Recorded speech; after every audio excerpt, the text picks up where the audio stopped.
Hey, welcome to Red Rock. Welcome to Red Rock. My name is Derek. Good to see you guys today. I want to give a shout out to anybody who's visiting for the very first time. If you're online or in the room here, man, we're so glad that anybody comes to Red Rock, even for the first time. We say we want it to feel like you are family, and a big piece of that would just be having the opportunity to get to know you. Services today, come on out to the info bar. It's a place where we come together, we get to know you a little bit, and then you have an opportunity to ask any questions and really get you connected around here. We would love to do that with you, and we want to give a shout out to anybody who's giving and say thanks so much for giving to the cause, to the mission here at Red Rock.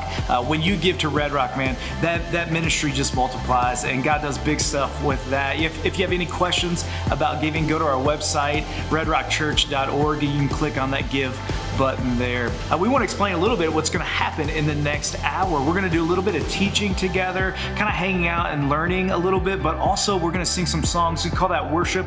That's just telling God who He is to us, how we feel about Him, and proclaiming, hey, we love you so much, God. So that's what it's going to look like over the next hour. So we're glad that you're here for that. Online, we love that you guys are tuning in as well. Right now, we're going to get started here in a little bit. So if you want to say hey to somebody around you, if you're at home and you want to go grab a cup of coffee, this is a great time to do that, but then we'll get started together.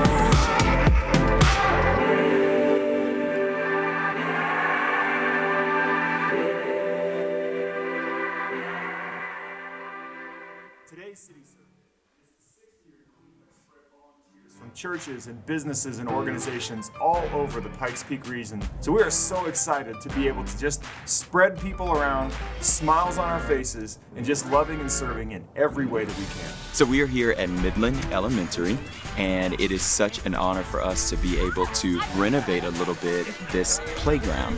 To be united, you really can't be together and be one unless you love one another, no matter your background, no matter your race, no matter your space in life. And so when we can come together and lock arms, there is no greater expression than unity and then loving one another. So we're here in Pikes Peak Park. This is the neighborhood that I have grown up in, and Rise Southeast and Cause I Love You has partnered up yet again to bring some projects to Southeast. So I'm excited to share it with the rest of the city. United in love, to me that means bringing people from the opposite side of town to our neighborhoods to meet neighbors, to get together, learn about each other, and then do something good for each other. I chopped off some branches. I mowed the yard. I feel like God's very happy.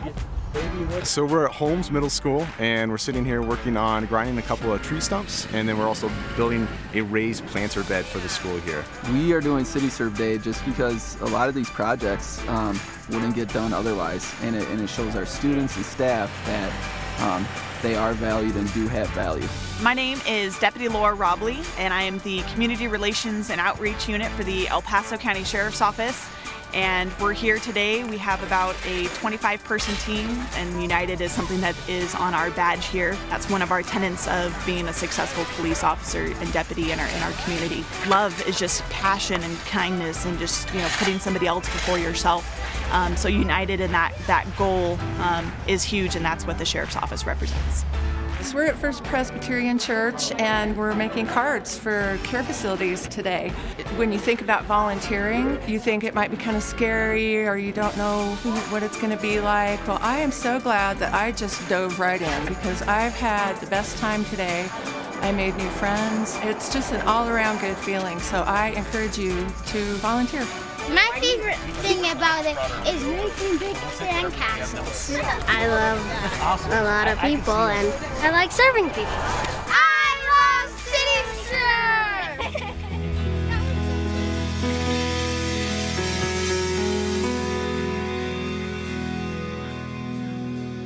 Check. There we go, my help of mic's on. Go ahead and stand up, everybody. Welcome to Red Rock. We're going to worship this morning where we thank God for who he is and for what he's done for us. So come on, let's lift up our song this morning.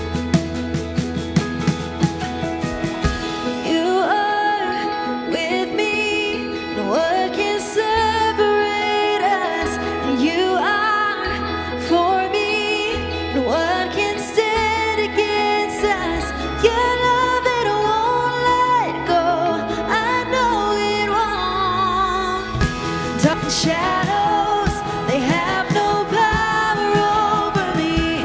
Fear is empty, and shame has no authority. Your love, it won't let go. I know it won't.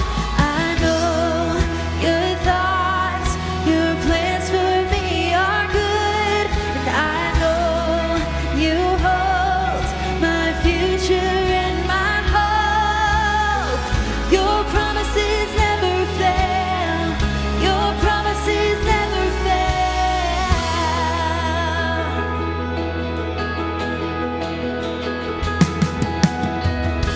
Healing, freedom, as you speak favor over me.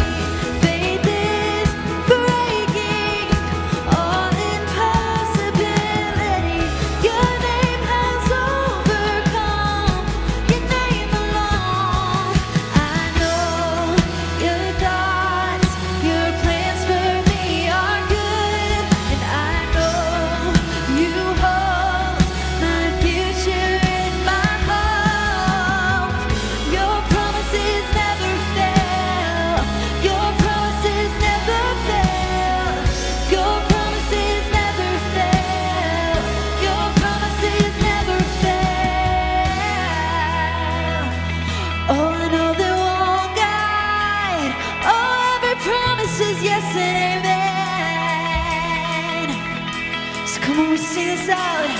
That I am standing on every promise that you make. I will see it come to pass in your name, in your name. Jesus, I will trust every word I hear you say. I will see it come to pass in your name, in your name. I am standing on every promise that you make. I will see it come to pass in your name, in your name. Jesus, I will trust every word I hear you say. I will see it come to pass in your name, in your name. I am standing on every promise that you make. I will see it come to pass in your name, in your name. Jesus, I will trust every word I hear you say. I will see it come to pass in your name, in your name. I will see it come to pass in your name, in your name. I will see it come to pass in your name, in your name. Oh, yeah. Come on, we sing. That I know your thoughts, come on, your plans for me are good. I know you hold my future in my hope. Your promises never fail. Your promises never fail. Your promises never fail. Your promises never fail. Oh,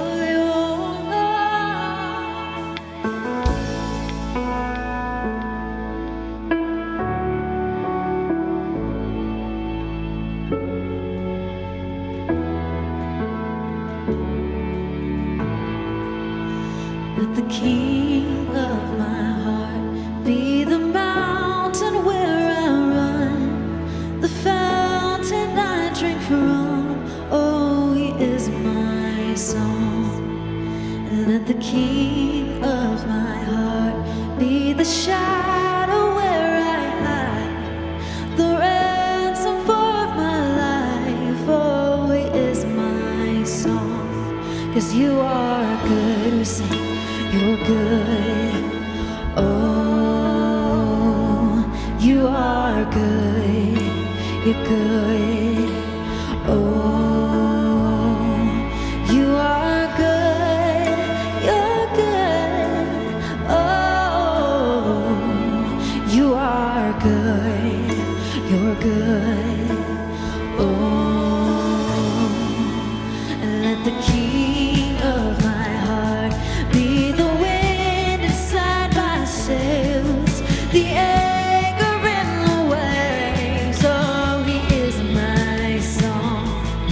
And let the king of my heart be the fire inside my veins, the echo of my days.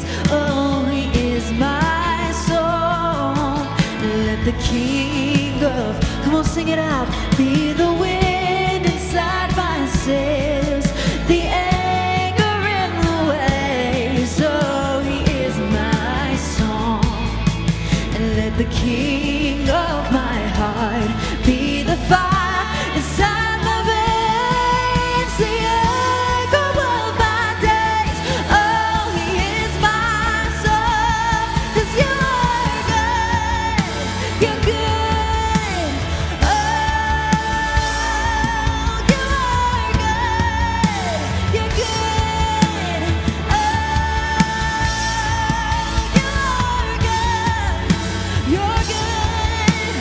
Oh, you are good, you're good. Oh, you're never gonna let me down. Come on, sing it till you believe it today.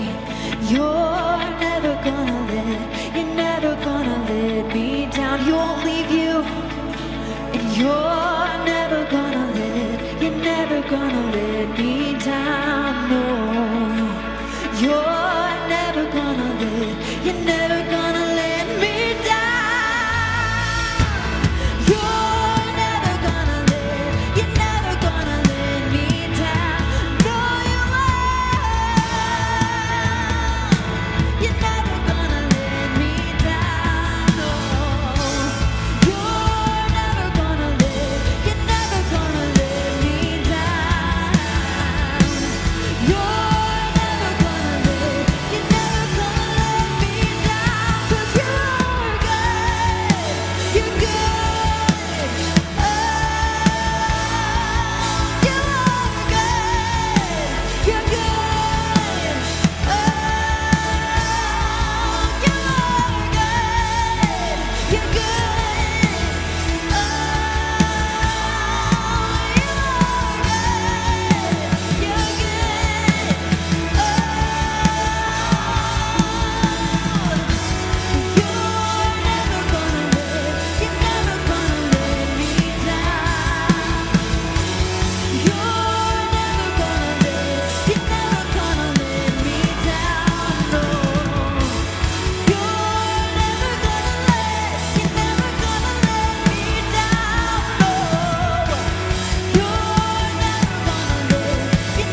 place where you promised to be.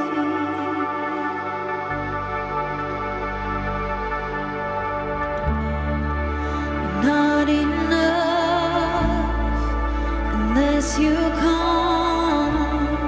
Would you meet me here again?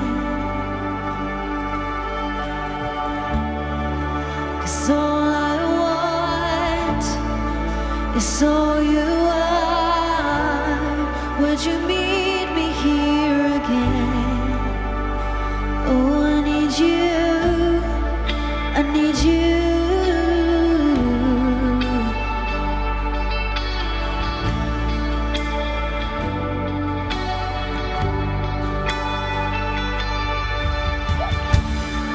As I walk now through the valley, let your love rise above every fear, like the sun shaping the shadows. In my weakness, your glory appears. Oh,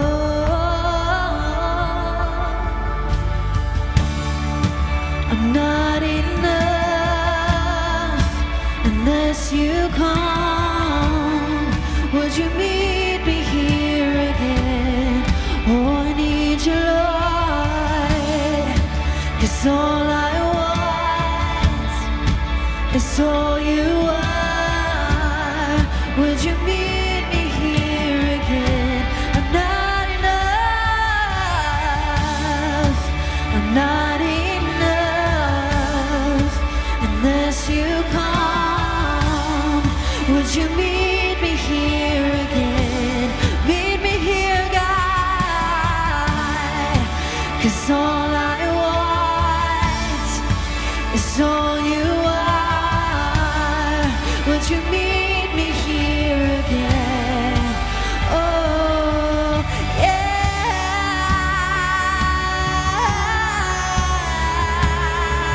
Oh, I need you, Lord. Right here with me, God. I need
up, Red Rock? My name's Derek. I want to welcome anybody who's watching online. We love that you guys are plugged in. For you, those in the room, let me hear you right now.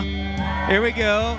Let them know out there online that we're here. And man, it's great to be here. Great to worship with you guys. I want to remind you of a big weekend we have coming up. November 1st, it's a Sunday. We are so excited. We're going to do baptisms on this stage. We're building up to say, man, if you've wanted to have that conversation about who Jesus is to you, we have a couple weeks to have that conversation. Then we're going to come in here together and we're just going to celebrate as a family. So if you've known anybody that's been thinking about that, hit up the info bar, go to our website, click on next steps. You can let us know, and we would love to talk to you about that. Today we got a great message for you.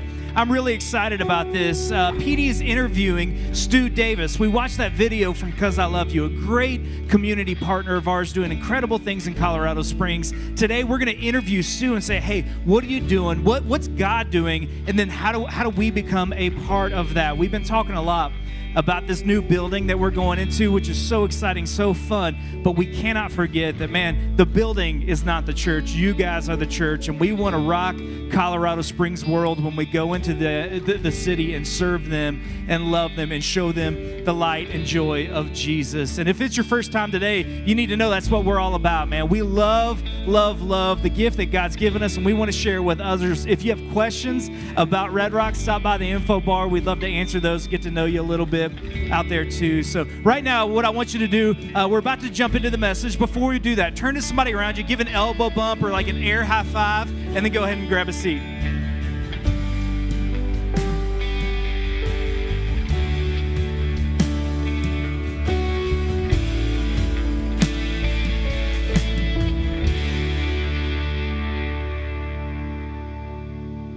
What's up, church family? I am so sad that I can't be with you all this weekend in the room, but that doesn't mean that we pause or stop tracking with what God has been doing in the life of our church over these past few weeks. If you're new with us, welcome. My name is Petey. I'm the lead pastor here, and we've been talking about this concept that Jesus is worth it all. We got a ton of exciting things happening in our church right now, and I know that if you've been joining us, maybe for the first time over these past few weeks, you've probably been asking, like, why? Why is all this happening? Why are you buying a new building? Why are you baptizing people? Why are people signing up to serve? Like, why is all this happening? And it's because we believe that Jesus is truly worth it all. That so many of us have spent time really studying who Jesus is through the historical documents that we have in the New Testament. And we've come to this belief that based on his life, his teachings, his death, and his resurrection, that he is worth everything we have.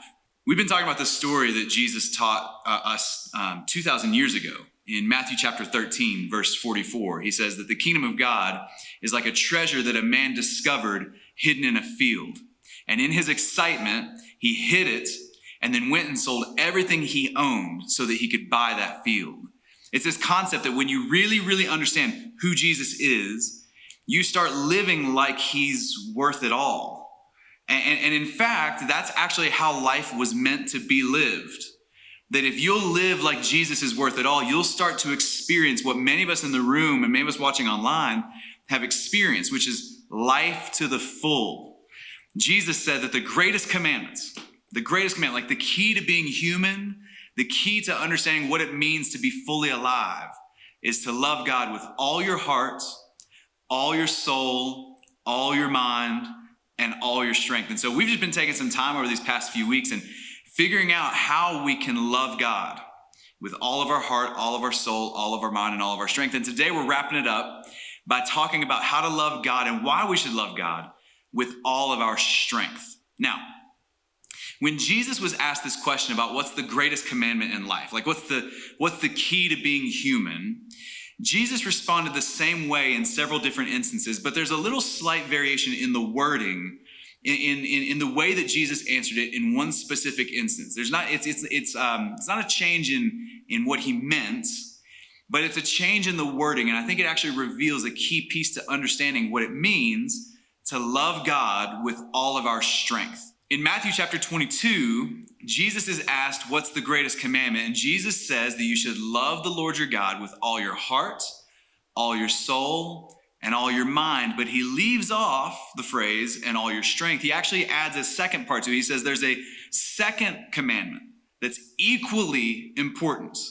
Basically elevates it to the greatest commandment. He says you should love God with all your heart, soul, mind, and strength. And the second commandment is equally important. Love your neighbor as yourself. Love your neighbor as yourself. It's as if Jesus in his mind inseparably ties loving God with all of your strength with the commandment to love your neighbor as yourself. Jesus actually kind of repackaged this concept in a different setting where he was talking to a different audience. And he said, I'm giving you a new commandment. This is in John chapter 13, verse 34. He says, I'm giving you a new commandment. Love one another as I have loved you.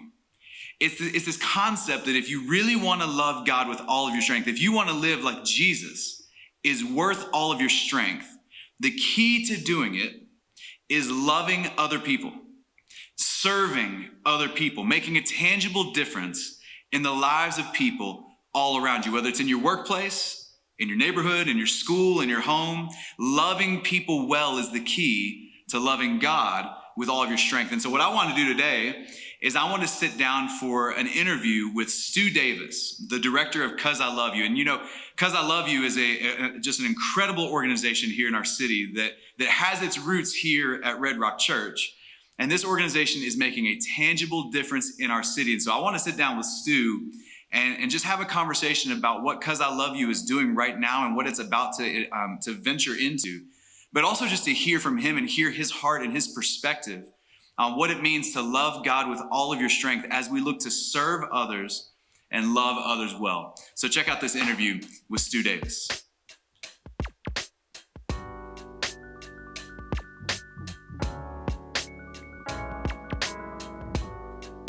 We are here with Stu Davis, who's the director of 'Cause I Love You. Stu, we're pumped to have you with us, man. I'm so glad to be here always. Yeah, man. So, we have had a long history with 'Cause I Love You, and Red Rock loves this organization so much, and love the work you're doing in the city. But I also know that, when I think about Red Rock and what God's doing here, there are just tons of new people here. Mm-hmm. Especially since our big grand reopening. We opened the doors. There's people that had never set foot in this building up until a few weeks ago. Oh. And so when I say 'Cause I Love You, and that it's a great organization, and I talk about Stu Davis and you're here with us, there's a group of people that are Red Rock faithful for a long time who are like, yes, 'Cause I love you, awesome. And they know exactly what it is. Yeah.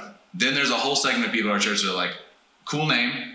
What the heck is 'Cause I Love You? So can you just kind of help us understand what is 'Cause I Love You? What kind of an impact are you seeing being made in the city right now through 'Cause I Love You? And just kind of give us a picture for those of us that are new as to what is going on with 'Cause I Love You. Yeah, so for anybody who is new, 'Cause I Love You really is about, we talk a lot about, in fact, our mission statement says that we're after trying to unite and ignite the local church so that every woman, man, and child experiences the tangible love of God. That's awesome. So there's a few things that are kind of packed into a pretty short statement. That tangible thing, and we really try and get people serving in tangible ways, try and get the church outside the building, out into the city, into the community, doing tangible things that simply express God's love for people. Yeah, man, that's so good. That's so good. Yeah. Can you share with us? I know we've had lunch and talked through this, but can you share with me just some of the stories and specifically related to the issue of homelessness in our city, just what God did through 'Cause I Love You and through so many churches in that. I think that is such a powerful story of what this partnership and what the partnership with many churches actually tangibly has accomplished in the city. Yeah.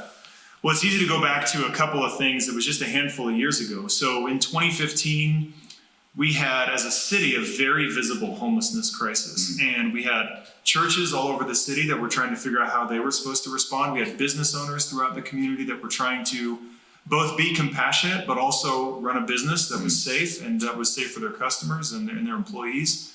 And there was just a lot of tension in our community around what to do with the issue. And Red Rock Church was amongst one of the first to really kind of craft a conversation basically around the question of what does it look like for a church to be generous to its city. And that was really the birth of 'Cause I Love You. It was a teaching series here at Red Rock, basically framing out that question.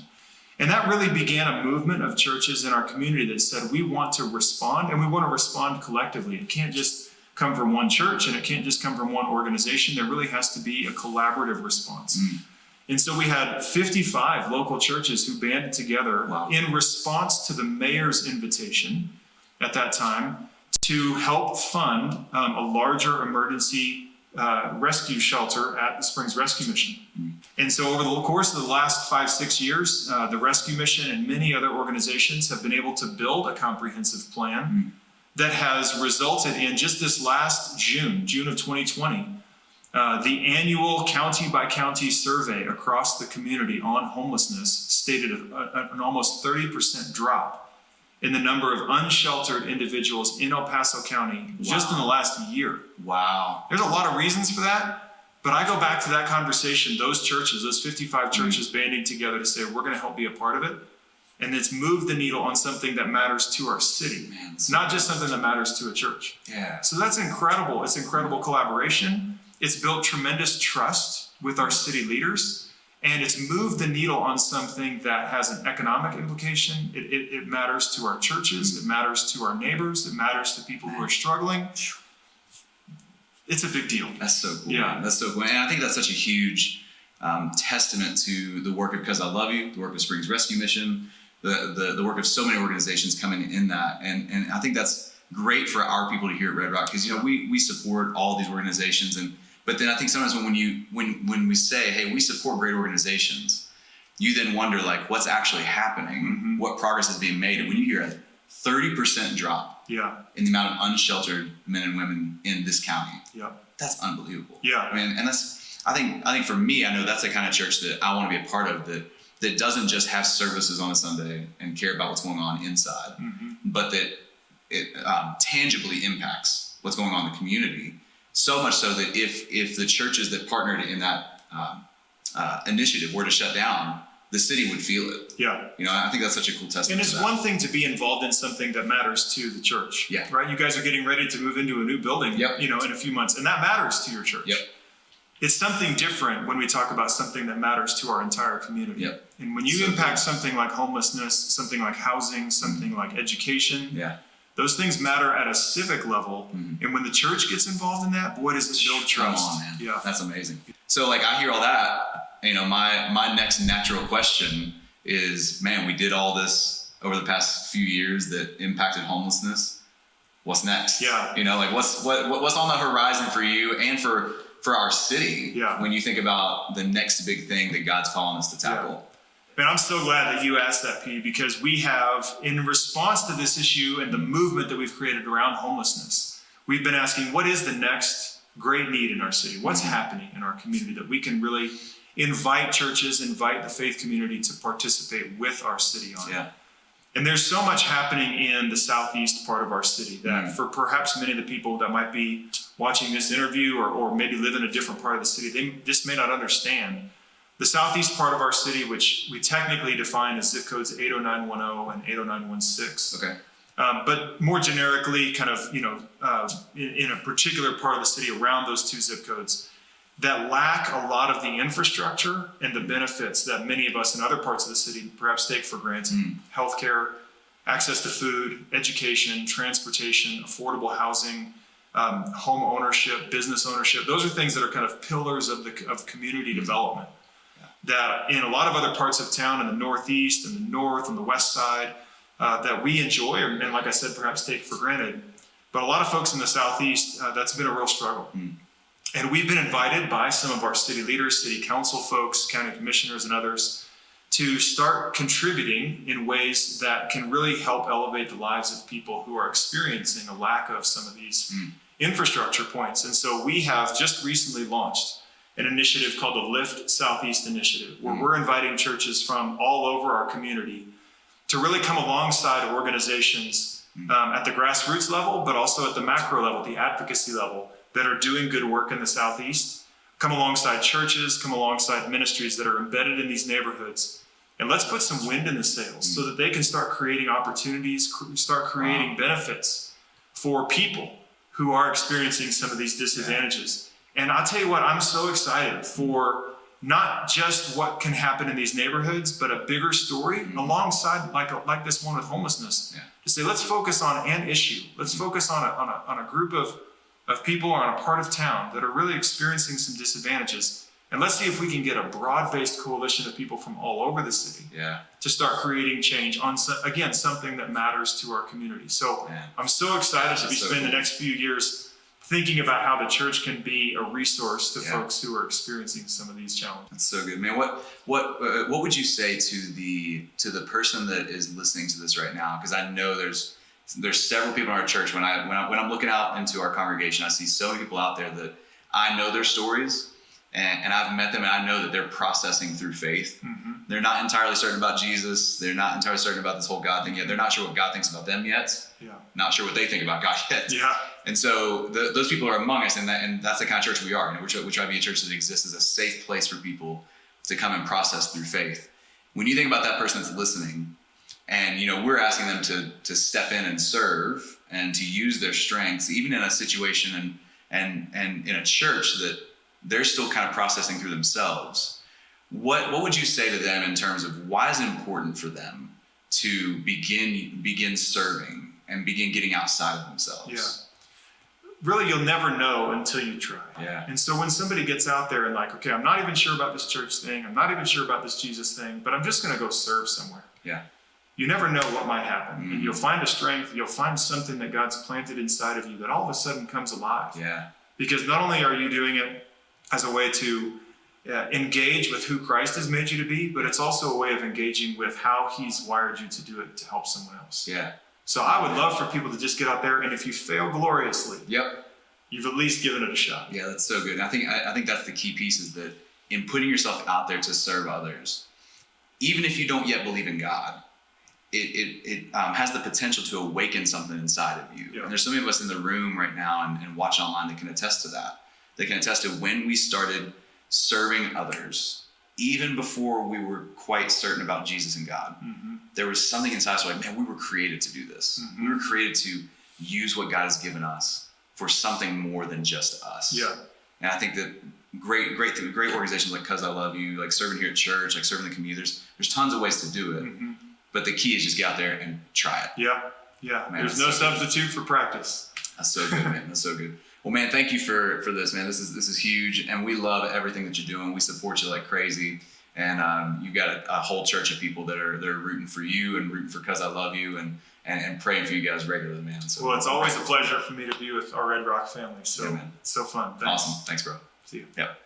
Well, man, I love hearing Stu's heart for our city and the plans for what he's got cooking, of what God is going to ask us and many other churches in the city to step up and be a part of. Everything that's happening on the southeast side of our city. And honestly, I can't wait for our church to step up in a major way. And we're going to have more details and more conversations in the months to come as to what that looks like as we begin to serve the southeast part of our city and send resources to the southeast part of our city. And that's just one of a multitude of ways that we want to be a church that truly meets the needs of our city. And I know that's the kind of church that you want to be a part of, right? Like that's the kind of church that I want to be a part of. Not a church that exists for ourselves, not a church that exists for just the things that happen in our four walls, but the kind of church where if our doors ever closed for good, the city would feel it. The city would grieve it, right? That's the kind of church that we want to be. And so, man, we're going to serve. We're going to serve inside the church. We're going to serve outside the church. We're going to make a tangible difference in our community because of what Jesus has done for us. Now, I know what many of you are thinking right now. Many of you are thinking, okay, how am I going to find more time and more energy to go and do something else? Right? That's the last thing that any of us need. The last thing any of us even can fathom is adding one more thing to our calendar of something to do. I mean, honestly, when we did City Serve Day back on October 3rd, when I was signing up for that serving opportunity with my family, my first thought was, how in the world are we going to squeeze this in? Because life's just busy and life is demanding. And so I know that there's the temptation in your heart right now to feel like this is just another thing that God wants from you, that God needs you or somehow wants you to go out and give more of yourself and more of something, that God wants something from you. But remember, this whole series we've been walking through, this whole concept of Jesus being worth it all, it was founded on the idea that the commandments that God gives us are not something he wants from us. It's something he wants for us. That Jesus actually wants this for you. Jesus actually wants your life to be exponentially better because you spent yourself serving others, because you got outside of yourself.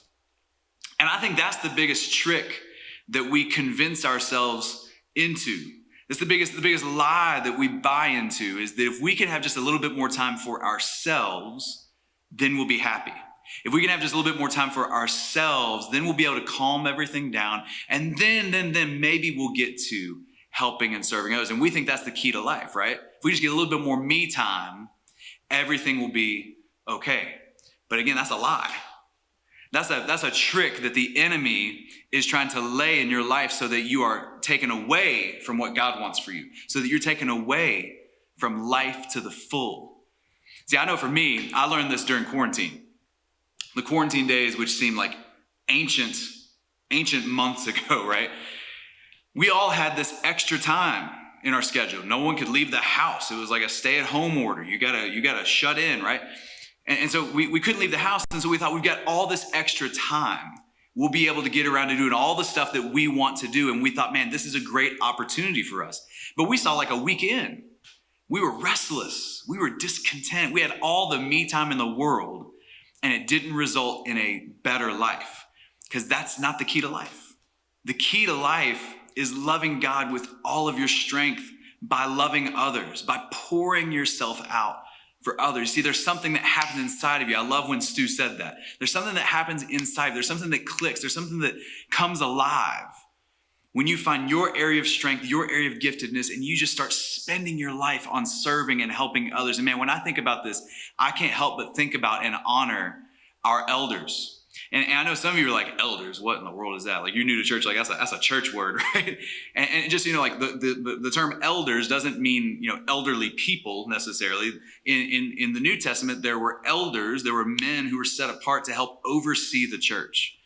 And I get the pleasure of working with these 5 other guys who help oversee our church. And they're volunteers, and they just love this place to death.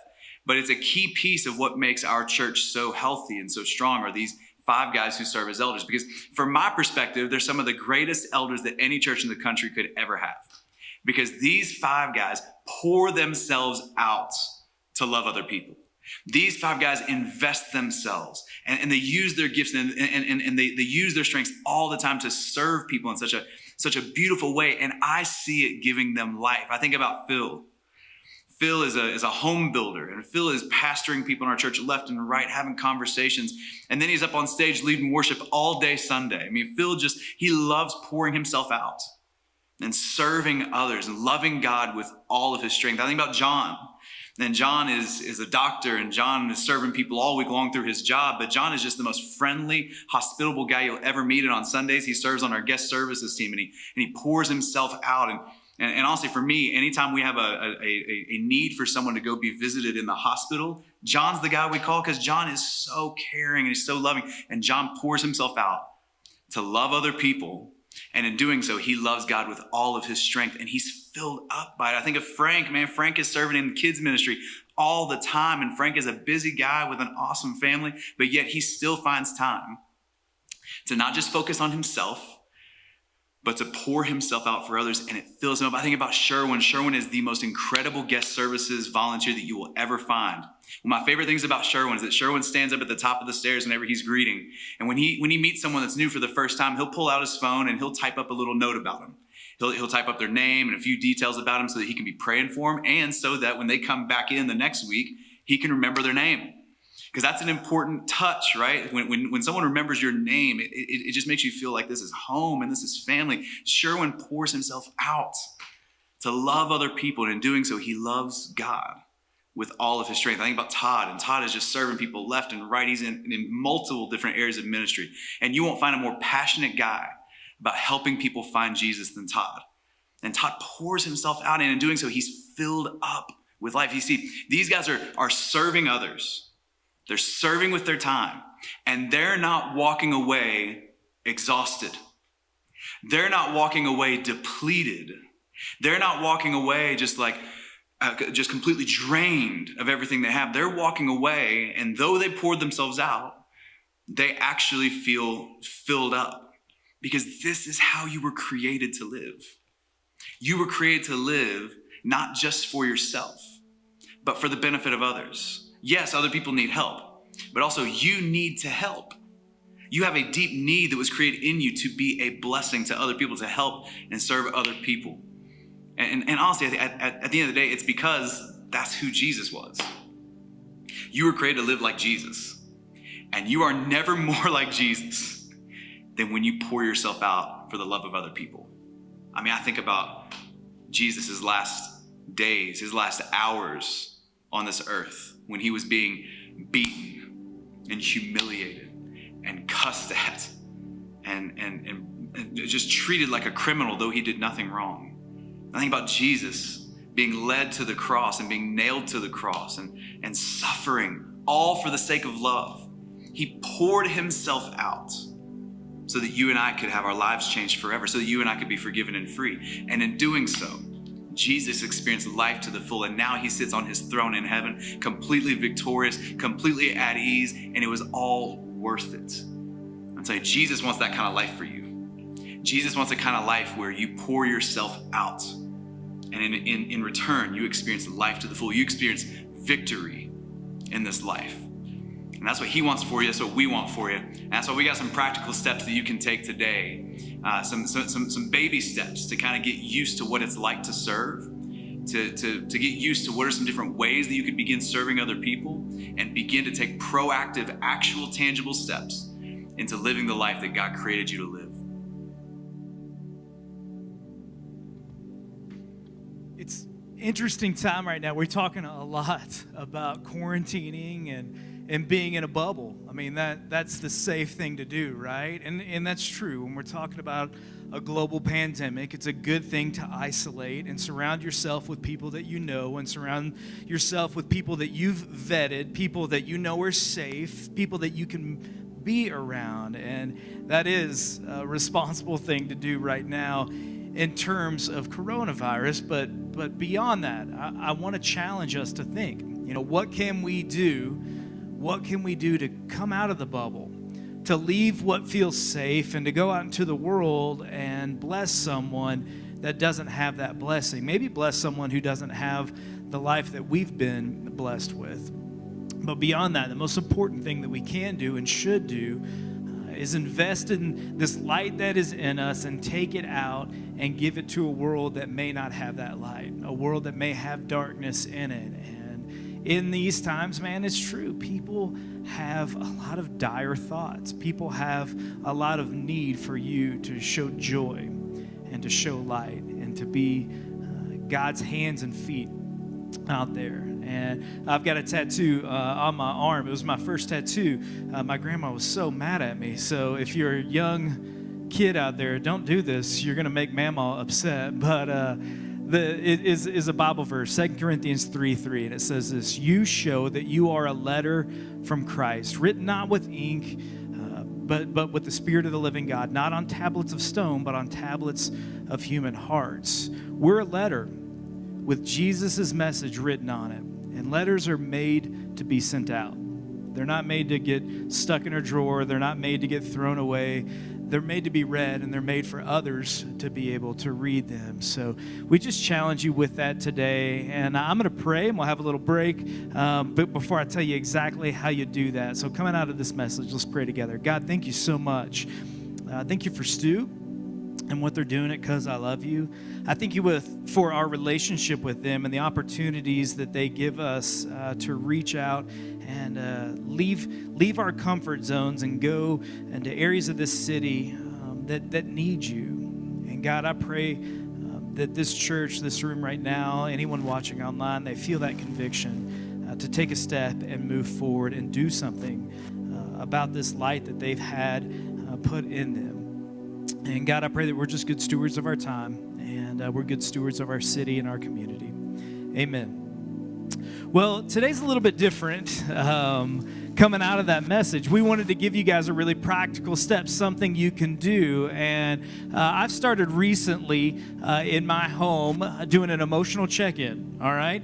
I've told you guys this before. I'm not the best at having emotions, okay? I think maybe they're in there, but I've got to access them. So I do a regular emotional check-in. How am I doing? What am I thinking? What's going on? And we're going to do a little bit of that today at the same time as we kind of want to mobilize you to move out into the world. So you've got a card on your seat, and it's two-sided, okay? One side says, survey of regular attendees, and we would define that if you've been here 5 times or more, all right? The other side is a survey of new guests. If you've been here less than 5 times, and I don't care if that 5 times is over the last year or not, if you've been here less than 5 times, that's the side of the survey that you fill out. And we would love to, honestly, just to get to know you a little bit. The top part is anonymous, all right? There's a perforation at the bottom where you can fill out name and info, but the top part's completely anonymous. You can tell us exactly what you're thinking. You all have a pencil there. Then on the bottom, it says connect on a team. Coming out of what we just heard, going, okay, we're made to be mobilized. We're made to be on the move.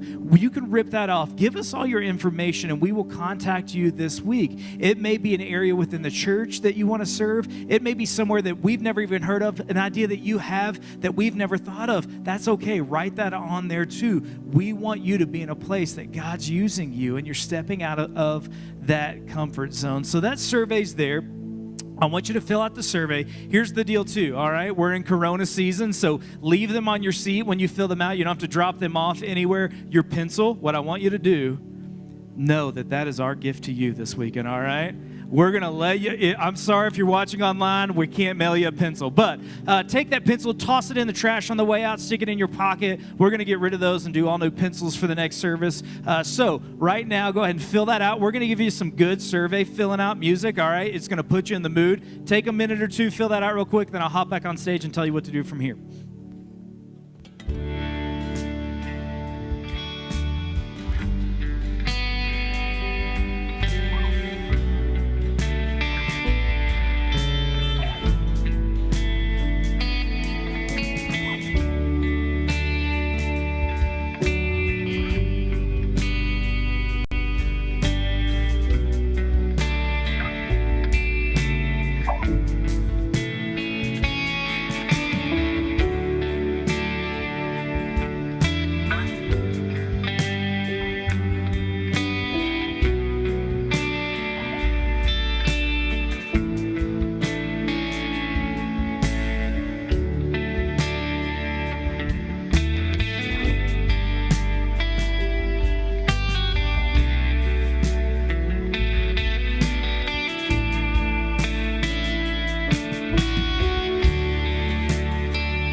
I know some of you all cheated and started your surveys during the message, but Petey's not here, so we won't tell him.